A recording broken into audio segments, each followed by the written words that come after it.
Glass Onion, A Knives Out Mystery was directed by Rian Johnson and is running for 1 week only in theaters starting today till I believe next Wednesday. And if you want to go see it in theaters, go do that. Otherwise, you have to wait on Netflix till December 23rd to check it out at home. This film is, of course, as you probably guessed, a sequel to Knives Out, a hugely successful movie that was among my favorites of the year in 2019. And so naturally, I was very excited to see what the sequel would offer. In this one, we follow Benoit Blanc once again, played by Daniel Craig, who has been invited to a private island owned by a billionaire, played by Edward Norton, along with his billionaire's friends, and essentially they have to uncover something that could potentially go wrong over there. And to avoid spoilers, I won't go into what that thing is, because I try to go into Glass Onion knowing as little as possible, and I would recommend you guys know as little as possible too. It's a whodunit film that requires a lot of case solving, and you find out more things as the film progresses. But after Knives Out, I have found that little information prior to the screening is better. And with Glass Onion, I have to say, cutting right to the chase, Rian Johnson has once again delivered an absolute banger. This film is an absolute blast. I would recommend seeing this with a bigger audience. My audience was there, but it's a 12:30 showing on a Wednesday afternoon. You're only going to get so many people, although I do know that the show after mine was sold out.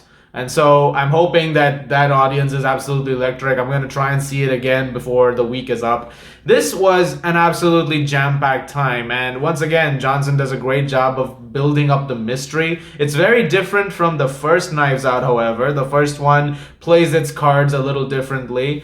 But in this case, it lays it a little more complexly. And to the point that eventually it turns out to be a lot simpler than it is. But the way it's handled is fantastic, and it leads to some really great performances as well. Daniel Craig is once again fantastic as Benoit Blanc, but the real star of this movie for me was Janelle Monáe, whose character I'm not going to talk too much about because, again, spoilers, but there is something really, really cool that they do, and her performance in this is electric. Honestly, everybody's great. It's great seeing Kate Hudson do really, really good over here. Jessica Henwick's great. Dave Bautista is fantastic as always. Madeline Klein, I believe her name is. She's also really good in this film. Edward Norton's great, and it's a star cast of really great people. Catherine Hahn, of course. Everybody does a really, really good job. Honestly, I can't think of anyone who wasn't great. Leslie Odom Jr., that's the other actor in the film, I forgot. The way this film has been also constructed, once again, it was a little concerning because Netflix sometimes has this thing where the productions kind of look identical to each other, and you kind of go to this, thing like, oh, it's gonna look like this, it's gonna be shot like this, and so on and so forth. But to the credit of this doesn't feel like a Netflix movie at all. This very much feels like it's made by the guy who made Knives Out. That thread sort of continues into this movie, and the visual aesthetic that you get, much grander than what you got with Knives Out, because you get these very scenic vistas, and with a private island, you're gonna get to see a lot more stuff around the place. And the film explores all of those things in fascinating ways.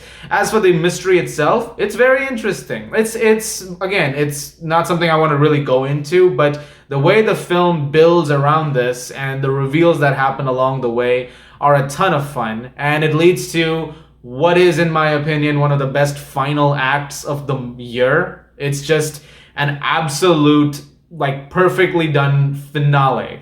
I'm not going to say much more about that, but I mean, I hope there's more movies in this universe that are being planned by Johnson, because I would love to see how he continues to top that. It's like you take the best things about Knives Out and it dials those up to 11. And sometimes that's a concerning thing for a sequel, because you always get worried that, okay, what if it plays it, say, the cards too much? What if we end up doing something which is so much like the first one, we end up losing what made the first one special?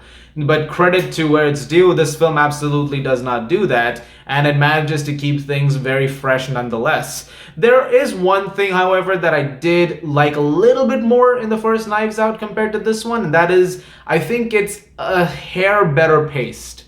I think this one is slightly off in the middle, but that one kind of had a very consistent momentum throughout, and you were kind of engaged in it the whole time, full bar A+ on that. But in this case, it's kind of like like an A minus in terms of the pacing, and so it kind of falls short.